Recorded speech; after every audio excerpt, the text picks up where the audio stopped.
they're all around you sometimes, and you see them, and they're right in front of you. It's like pulling up to a stoplight, let's say a red light, and you see it right there, but you still choose to go. So I think here, this is one of the main points that I want to talk about tonight. And we need to really ask ourselves, when we are coming up on a red flag, why does my mind tell me otherwise? It's okay. It's not a big deal. Salam, habibi. It's not a big deal. I'm going to be fine. I like this person way too much. I'm going to connect to them in a certain way. What I'm going to give you tonight is 5 main concepts that you really need to understand if you want to take yourself in your relationships to another level.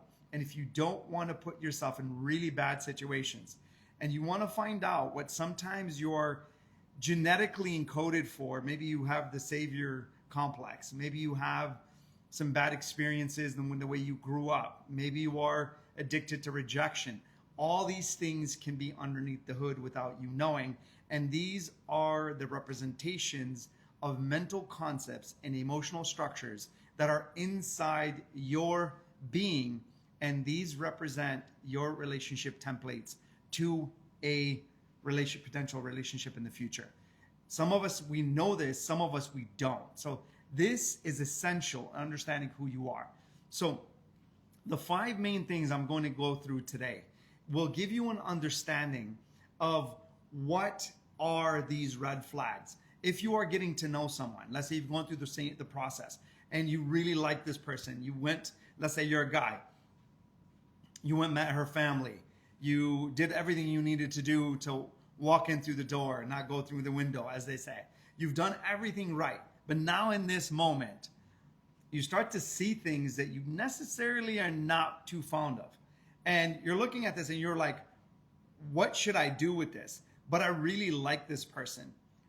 I'm going to show you why you will forego those red flags and let go of that concept and bury it somewhere in your mind so you don't have to deal with it. Then later on, that concept, you're going to have to dig it back up, whether you like it or not. That's what's going to happen. And then from there, once you're looking at it, you're going to have to accept it, that this is the reality that you chose to look away from. You're choosing to look at a mirage and accept that it is water. That's what you're literally doing. Now, why do we do this? I'm going to give you 5 reasons that we do that. Number 1, there's something called the intoxication of affection. I need, wa alaikum salam. Rayan, good to see you, man. And there's something called the intoxication of affection. And what this is, you're looking for someone to really look at you and say, like, I need this emotion. I constantly need someone to look at me and say, hey, you matter.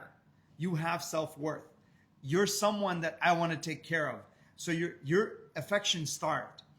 And then I want you to realize what happens to you a little bit later when someone does rip away that affection. It's extremely important to understand what this person has control of now is you. So on that level, the first stage is they overwhelm you with this level of affection.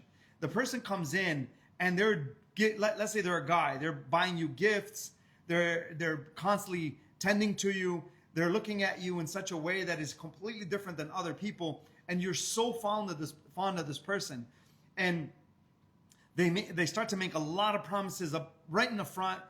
I want to make sure that you're going to be my soulmate. I feel like we're so connected so quick. Right there, if that happens, and it happens quickly, understand there's something wrong. There may be something wrong in the relationship. And there's, wa alaikum salam. You have to understand what is going on, how's it moving forward. Number 2, now, once they go through this process, then once they get you attached, and that's literally what they're trying to do. So they're bombarding you with affection. To do what? To get you to attach. So when you do that, and you're, let's say, in need of affection, this person becomes like your lifeline. And when they start to do this and they start to give you affection and more affection and more affection, all they're trying to do is get you to attach. The second you attach, I guarantee you they're going to rip away. When they do this, you're going to feel the pain and the sting of giving someone your heart and allowing someone to come in and play with your emotions. But now you're a captive. You're no longer someone who is able to control the situation because there's an emotional bond. Now, what is bonding? Bonding is something that is extremely important. There's chemicals in your brain. There's biochemical systems in your brain. There are biochemicals that are in your brain that will release, and especially oxytocin. When that happens, okay, you're not going to be able to fight that once you attach. Now, if a person is deliberately doing this to you, trying to get you to attach, you better run. There's a whole nother level you got to understand there, because if this person is being deliberate, wow, you got to be extremely careful here. Now, so the next thing they do is they start to devalue you in the second stage. The third stage, they start to discard you, and they're looking at you. They start to threaten you in terms of leaving. They either leave or they start to threaten you in terms of leaving. Now your heart is captive to that person, and now they want to leave. You see the teeter-totter here now. It's not going to be in your favor, and it's going to really hurt. When this person attaches, then they detach. They attach, then detach. Attach, detach. This is the what? Toxic relationship. This is the roller coaster that they have you on. And they know how to do this. And guys, please pay attention to what I'm saying. Here, some people are amazing at this kind of deception. They literally know exactly how to utilize this formula. And they are toxic themselves, and they're going to pull you in. And once they pull you in and they get you to attach emotionally, then they rip away. The second they rip away, you're going to feel your heart rip. And once you feel your heart rip, you're going to understand, okay, this person has control over me now. I don't have control over myself. So that is one thing that they go through. That's one concept, which is intoxication of affection. They literally get you there to the whole nother level of where they bombard you with emotion. And it feels great. So I think that is one thing you gotta realize, and you gotta understand this. Why is this so dangerous? This is a cycle of emotional addiction. It's literally like an addiction, and leaving you feeling like unworthy. Where you need validation, and it has nothing to do with love. Please understand that. This has nothing to do with love. This has everything to do with what? An addiction. There's the same chemical streams that release in your brain for addiction will be released here. So understand, this is one of the most dangerous things that somebody can do to you. Be careful of one, which is intoxication of affection. And if you need affection, and let's say, there are certain things in your life are not going well, and you need somebody to just be there for you, somebody to listen to you, this can be the person that will literally hook you. They'll grab your heart and pull it right out of your chest. So be very careful with these kinds of people. And guys, unfortunately, these days, they're all over. So if you really want a companion, you're going to have to really sift through all the clutter. And this stuff is really harmful to your mind, to your emotional state, to your own physicality. Some people, there's a study, I think in a total in a year, for men and women, there's over 2,500 people that get killed by their spouses. Okay, men and women. And I think it's like 3 men, 4 men, and I think like 3 women per week. So you got to understand, relationships are dangerous. They're not like some people are just extremely bad for you as a person, and be extremely careful with these kinds of things. And as you're trying to get to know someone, don't attach before doing your homework. Don't do that. So now, number two is breaking the boundaries repeatedly. They break your boundaries repeatedly. And I think when this happens, guys, this is something that you really got to take into place. And it's like they pressure you into doing things that you're just really uncomfortable with. And that's one sign, okay? Another sign is they ignore when you say no. When you tell them no, like, hey, I don't want to do that, or I'm not going to, they literally just, they look over it, they glance over it. And this is a sales tactic as well. But it's like when you ignore and you don't, and you do what you want anyway, this is not a good sign in terms of how comfortable you feel. And the last thing, the main sign of breaking boundaries is they guilt trip you. They actually take you on a guilt trip. And guilt tripping is one of the worst things you could do to someone, because it's so subtle. When someone comes in and they give you a guilt trip, it's, unless you're really trained to see that and to feel it, you'll fall right in. And especially if you're ticked off at that person and you're angry, good luck figuring that out. And especially if they can stay calm, collected, and they can manipulate and move in. My God, what they can do, guys. Be extremely careful here. So ignoring this is dangerous. Why? Because ignoring boundaries leads to your own self-doubt, your own lack of worth, and literally and you're going to become emotionally exhausted. And this person is not going to let you go. Trust me. When you do this stuff to other people, you have a lot of tolerance. You can fight for hours and you can just go for days and you don't care. When if you're attached to somebody like this, man, good luck. Okay. So number 3, this is one of my favorite ones to talk about, because I think this one we all do. But I just want to say that most adults are like little children. And I really want you to understand that. Most adults are like little children. Why? Because when a little child gets angry, what do? They just pout and they'll go sit in the corner. They don't want to talk to you. What does an adult do? They give you the silent treatment. It's the same thing. Okay? So you got to be able to talk and say what you want. Don't sit there and just if you get angry at someone and then you just, through an expression or a small little word, you just tick them off and you know how to press their button. Or you just okay, I gotta go. And you just leave the whole conversation. You know what you just did. But here, it's extremely important to understand. You could do things and just say hey, I'm gonna leave. I don't want to emotionally react to you. I'm gonna leave, but I'm gonna come back. It's on me to come back, but I'm gonna make sure I come back and we'll talk, because I don't want to emotionally respond. Now, 2 things can happen here.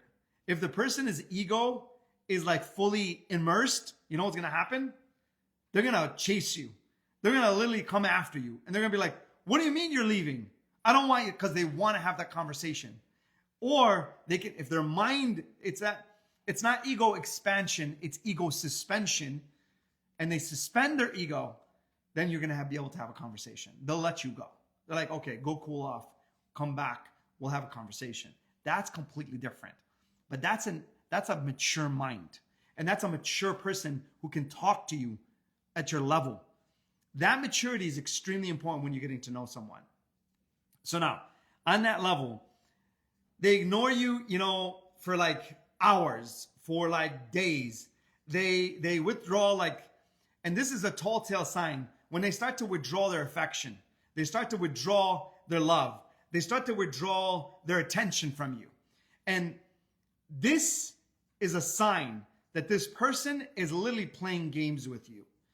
And if you can't just communicate openly and honestly and hold that person to that level, then why are you trying to solve problems with this person? Because you're going to face problems with them. Life is going to hand you plenty of problems. You don't have to have problems with each other. Life is going to hand you plenty of problems. So what you need to do here is really understand. If this person does that, they act cold, they act distant, they without really telling you what's wrong. So they act cold, they act distant without telling you anything is wrong with them. And you know there's something wrong. You know their expressions are wrong. You know what's happening with them is wrong. And they're literally mistreating you, and they understand that. And then you have to sit there and solve this on your own. They leave you to solve the issue on your own. And now you're left with emotional baggage that you're carrying. And now you go into a meeting at work, you go home, let's say, and you're trying to do, let's say, take care of a baby. Your mind's occupied in so many different places, you won't be able to function. So this stuff is extremely important when you start to understand that these things are actually dangerous. And the reason why this is dangerous in terms of a red flag, this creates like literally anxiety and emotional dependency on the other person. Because I want you to near me all the time, but what I do is I rip myself away. I can slap you by pulling out my affection from the conversation. And I withdraw emotionally. That's not healthy. That's really hurting someone. You can slap someone without moving your hand. Trust me. You can slap them with a word, and you can slap them with a behavior. It's not easy to just let go of that and just then be okay after that. Please, if you are a person that's healthy and you're working on your communication skills, talk to the other person. Just explain what you're feeling. Hey, this bothered me. I don't mean to hurt you in any which way. You can give a disclaimer. You don't have to. You can give an I message. You can say like, listen, I feel hurt. I don't feel right. What you said really hurt me the other day. You said this in front of people and I thought that was really wrong. You shouldn't have done that. Okay. And I don't appreciate you doing that. And I'm sorry, I'm not going to allow you to do that to me or treat me in that way. And once you do that, I guarantee you that person's going to understand. So you need to draw that boundary as we talked about earlier. You need to set that boundary, but respectfully set the boundary so the other person knows, okay, this is no longer ambiguous. I know where their flags are. I know where I shouldn't cross. And if you don't do that, then it's on you. So it's extremely important for you to let people know what that is. But the reason why this is so dangerous is because it creates anxiety, emotional dependency, and it makes you feel like you have to earn that other person's affection, love, and care. And man, if you need to do that, like, oh my God, that person, if they truly love you, they should be offering that unconditionally. No matter if you wronged them, you did that to them, you said something, they need to offer that unconditionally. And they need to smile, even if they're hurt. They need to smile in your face. When you come home, smile in that person's face. When the other person leaves, miss them because you genuinely miss them. Okay? That is a healthy relationship. Otherwise, you got to open up your own hood and really work on yourself, because if you don't have these things, where does the anger sit, guys? Where's the anxiety sit? It sits inside the person. A lot of people say, hey, I got triggered. Okay, the trigger, but where's the dynamite? The fuse to the dynamite, you just lit it. Sure, no problem. You stepped on the landmine. But where's the landmine? It's inside of me. So I got to worry about that. That's my conditioning that I got triggered. The trigger's on the outside, but the explosion is on the inside. This is me. I have to regulate my own emotions. I shouldn't rely on other people to do that for me. This is my responsibility. And I'm sorry, guys, in the eyes of Allah Azza wa Jal, you mistreat someone at this level, it's one of the worst things you can do. It's to mistreat someone emotionally. In any kind of relationship that you have, with a sister, with a brother, with a mother, with a father, with a spouse, with a son, with a daughter, it's extremely important to take care of your relationships, because that's going to be the first sign when you're trying to get married. The people are going to look at, how do you treat other people? Do you have sound relationships with other people? Do you treat your mother? If you're a guy, do you treat your mother kindly? If you're a girl, do you treat your father kindly? Do you take care of your relationships? Do you manage your relationships properly? Can you conduct yourself properly in terms of, let's say I'm a daughter and I'm also a wife. Let's say I'm a sister, and my brother does something against my husband. Okay, now I have to be a sister and I have to be a wife. Which one should go over what? This is the roles you need to play. And it's not a joke. It's not a joke, because you could really hurt someone. And once you hurt, if you push someone enough and they get to their breaking point, then it's on you to fix them, because you've just done that to them. And don't play with other people's emotions. Don't. It's another level for you to try to really help that person when they get hurt like that. Take care of other people. Don't put them in the hospital for anxiety, for depression, and all this happens from what? Relationships. So that's number 3 in terms of damage and why you need to really look at that in that way. Number 4, they constantly criticize and they belittle you. This is stupefying somebody else, is intelligence. This is whenever you're constantly criticizing someone's behavior. What are you doing? Wa alaikum salam. What are you doing? Okay? What you're doing is you're belittling this person's cognitive capability. That's what you're literally doing. If everything that person does, you're constantly criticizing their capability to make a decision. What happens here? What you do here that's so damaging is now you're linking this to someone's what? Competence. Now, I'm going to give you a 15-year Harvard study on here, guys. 15 years they took just to put this book together, and it's called Difficult Conversations, and I think every single person should read this book. Now, what they say in that book, they say there's 3 main factors to an identity. Number 1, your competence. Am I smart? Am I not so smart? Am I a good or a bad person? And number 3, am I worthy of love, care, or attention? Now, guys, when you attack someone's competence by constantly criticizing them, you're literally attacking the core of their personality. And if they're not strong enough to hold back the bombardment of criticism, then trust me, you're going to really hurt a person, because eventually you'll erode it because it's constant. So be positive. Look at the cup as half full. Constantly look at what you have and not what you have lost. If you can do that, then you become grateful and your heart becomes abundant. You don't see loss anymore. All you see is gain. Even if you lose your leg, you lose your eye, you lose your thumb, you lose your fingers, you'll only see abundance. I promise you that. But that's a mindset that has to be built. And that takes work. That really takes work. You really need to work on yourself to be able to do stuff like that. So now, they insult you. They mock your appearance. Your intelligence, and even the things. I remember, guys, when I was very young, I had somebody, they literally insult your vision. And I had somebody come in and I said, like, listen, hey man, I want to become a public speaker one day. And back then, like, public speaking was like, what? Like, it's unheard of. Like, and especially in our culture, guys. So I'm Lebanese, and in our culture, that doesn't come around. And so I literally wrote that down, and I said about 15 years ago, I wrote that down and I said, I want to become a public speaker. And I forgot about the book. And I just recently found it about maybe 2 years ago. And I didn't even know what public speaking, like, I didn't know what motivational speaking was. Like, back then, my idea didn't really fit. I felt something and I just wrote it down.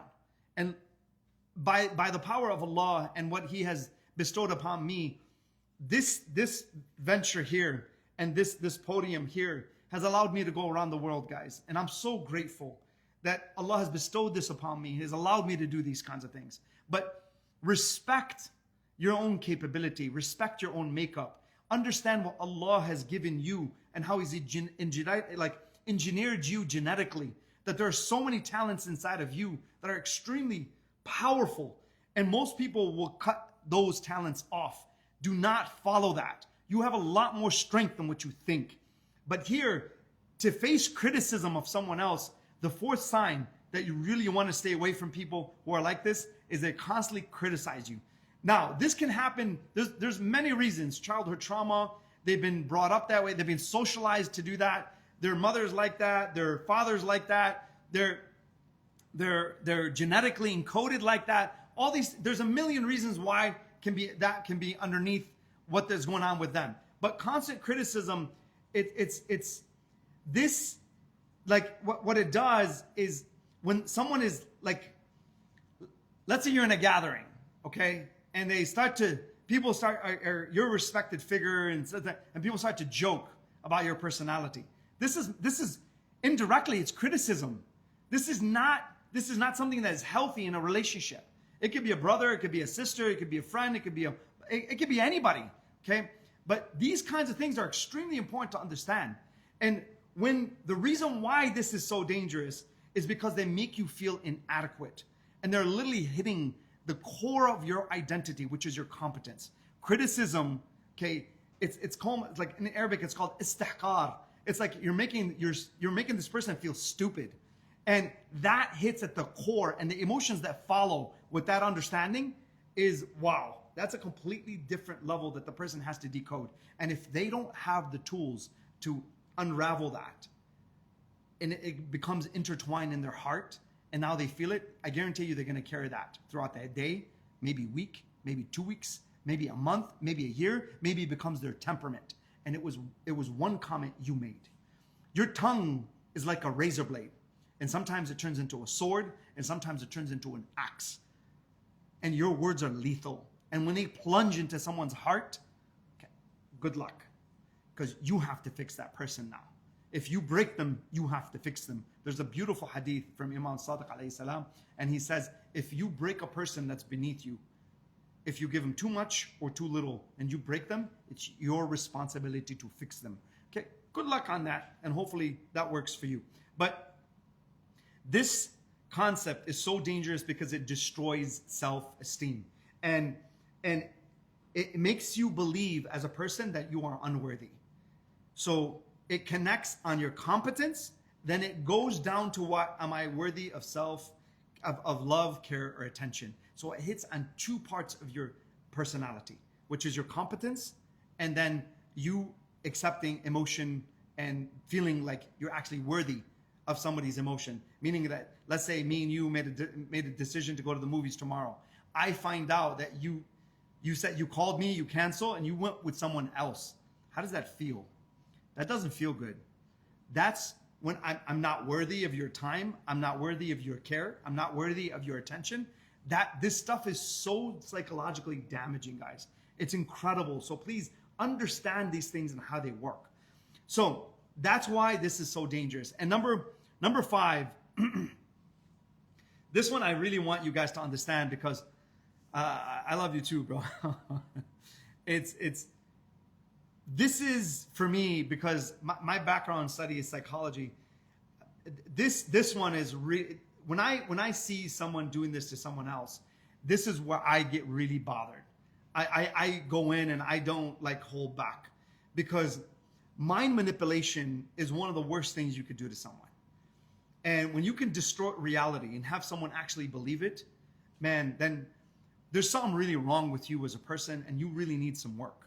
And you should like sit down in the middle of the night and pray to Allah that He literally changes you, because His hand has to be in that, and it has to be in your heart for you to be able to change. But some people are like this, guys, and they don't care about you. Trust me.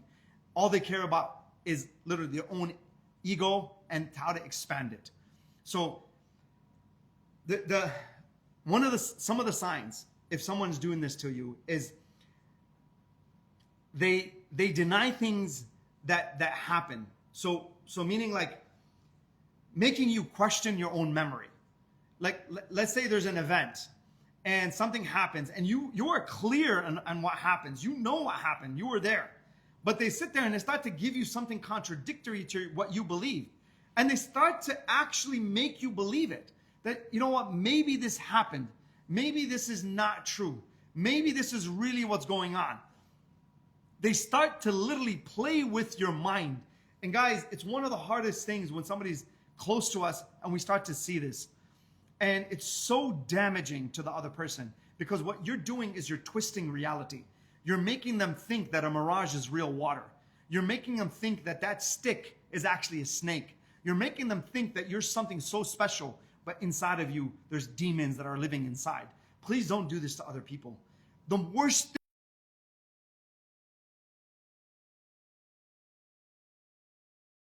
thing you could do to that person. Now, a second tall tale sign of this is they tell you you're overreacting or even imagining things. Like they literally they cause a problem and they play the victim in the problem, and they blame you for your reaction and how you're reacting to the situation. Let's say you're just sitting down. There's nothing. You're just sitting down watching Netflix. You're just sitting there and you're minding your own business. They come and they poke at you and they get you ticked off.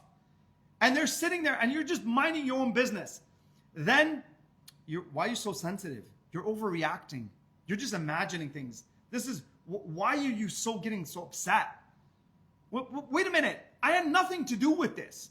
You're the one that just literally came into my presence, laid some dynamite and just let it explode, and you expect me not to react. So they're blaming you for your reaction. So if somebody does this to you guys, say this to that person. Say, this is not about your reaction, but it's actually about your responsibility.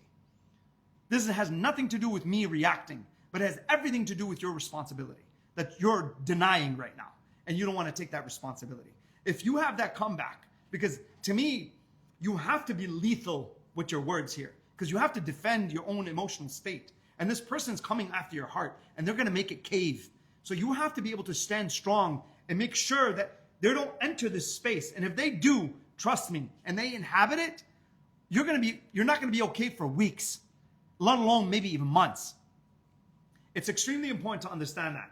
And another sign is they twist the facts, like making themselves, instead of you, the victim. They come into your presence, they start the problem, and they start to play the victim. They just victimize you, but they play the victim. Guys, this is one of the worst things you can do to someone. Don't start a problem, then play the victim inside the problem. You just started it. Go back to the origination of the problem. Solve it there, okay? Because that's where you need to go. And some of this stuff, guys, can be very innocent.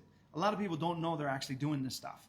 So be tolerant. If you are a person, Imam Ali alayhi salam, he says, al-ihtimal qabr al-uyub, is to be forbearing and to hold back is the grave of sins for others, because you allow them to come apologize. You allow them to say, I'm sorry. You allow them to really reflect on what happened to them.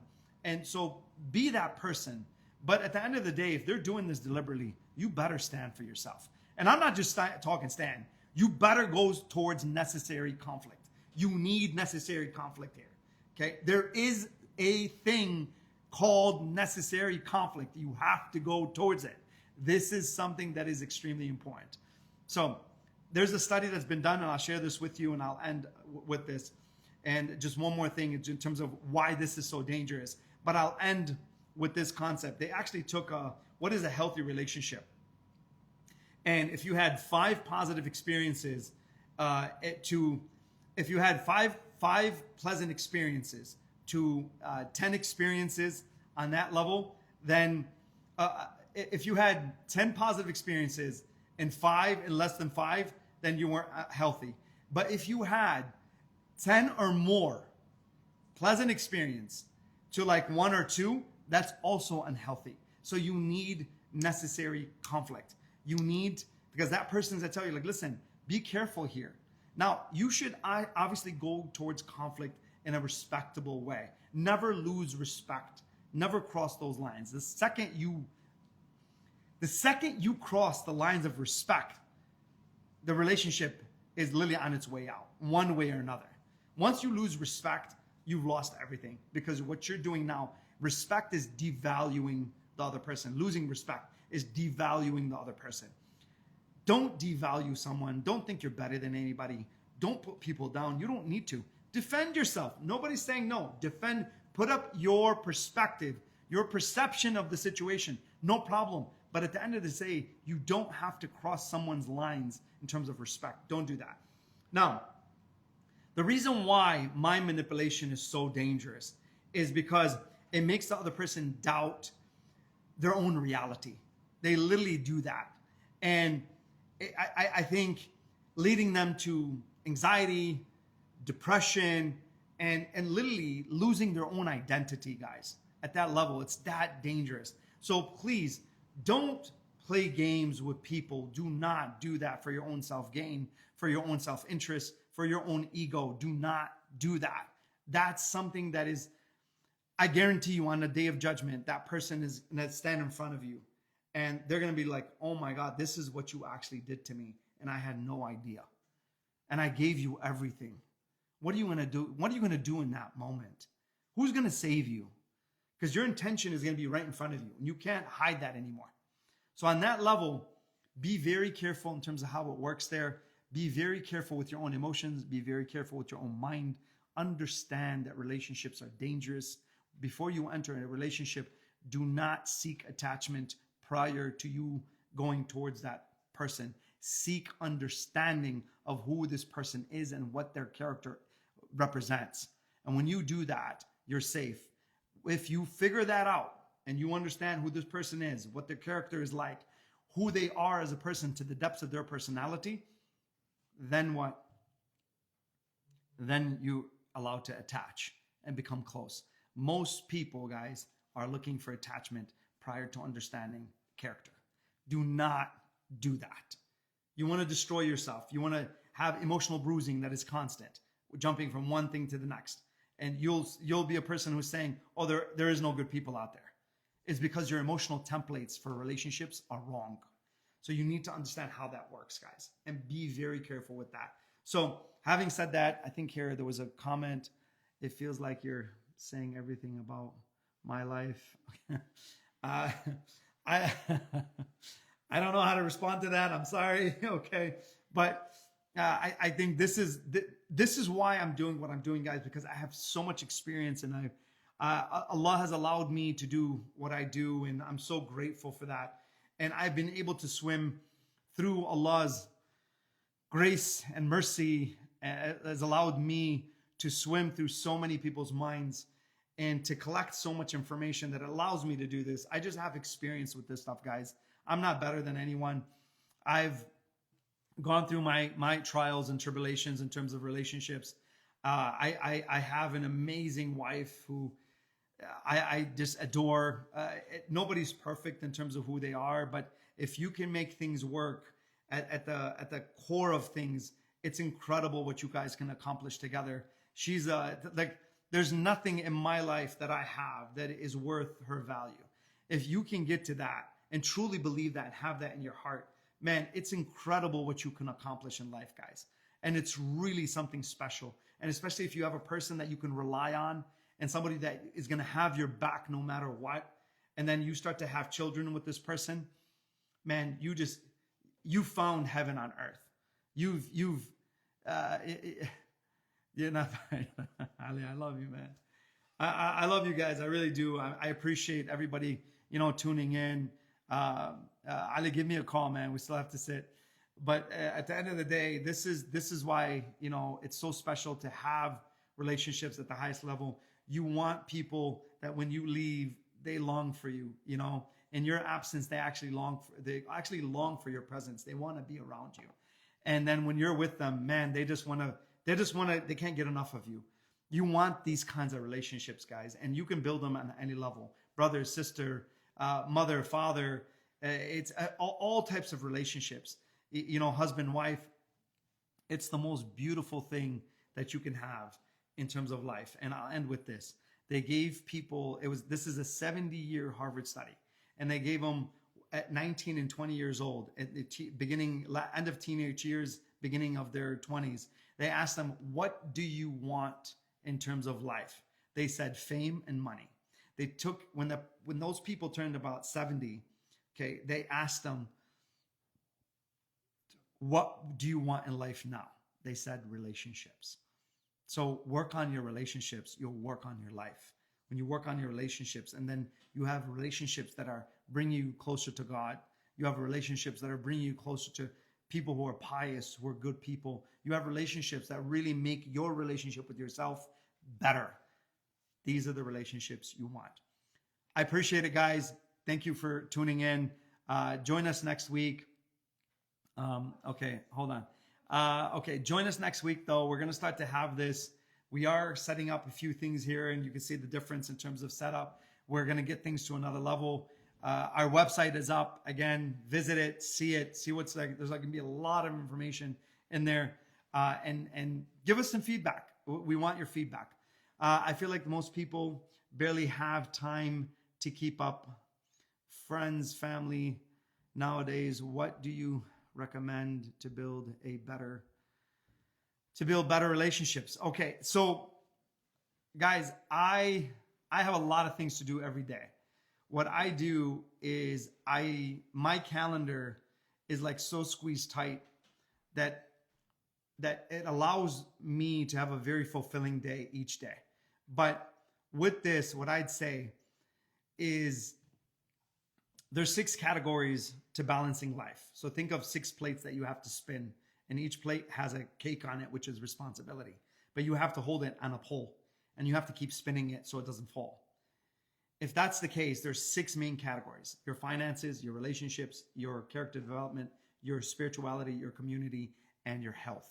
You have to make sure that this is balanced. This is designed with balance. And not just balance, you need a harmony between between those categories to create the best relationships possible. So the website, actually, Covision Training, is built on those 6 categories and how to create harmony and make sure that your family gets what they need and not just what you're so busy to other things that, like, your finances are getting in front of your family. Your health, let's say, is dwindling because of your finances. You're not taking care of yourself spiritually because of your finances. And this is a dilemma that a lot of people have. And even people with a lot of money, they're like spiritual giants. They're financial giants, but they're like spiritual infants. So you got to be very careful in terms of how you create harmony. And some people, guys, one of those categories goes wrong, it leaks into every other part of their life. So let's say I have a really bad relationship and it's going wrong. It leaks into my work. It leaks into my spirituality. It leaks into my health. I cannot control my life. So this is very important in terms of what you're saying. What I do is I squeeze my day from, so the first part, I have 4 quarters that I go through. Okay, first quarter is mine. Okay, that's from 5 o'clock to 9 o'clock. 9 o'clock, I start my day. Even earlier, sometimes I squeeze it in, but this is where I read, I'm building my character. I'm reading, I'm reflecting. On that level, what I do is something very, very important here. That second quarter is really where I go into my finances. So first level is my spirituality and my character development. Second level, which is from 9 o'clock to 1 o'clock, I go into my finances. And sometimes I go visit a friend. Sometimes I call somebody, hey, how you doing? In terms of these kinds of things. So I'm taking care of my relationships as well. Now, 1 o'clock usually hits around. It's a time to pray. I go towards my spirituality. I take maybe 15, 20 minutes. So, and sometimes, guys, I'm in a plane. Sometimes I'm in a restaurant. It doesn't matter. I will pray in that moment if I can. If it's possible, obviously, I will do that. But you see how you're going back and forth between these categories. Then I may go back to my finances. Then someone may call me from my community, something that I'm actually involved in the community. I'll go deal with that as well. And I'll go back and forth between these kinds of things. Then I'll come back home, I'll work out, and I'll take care of my health.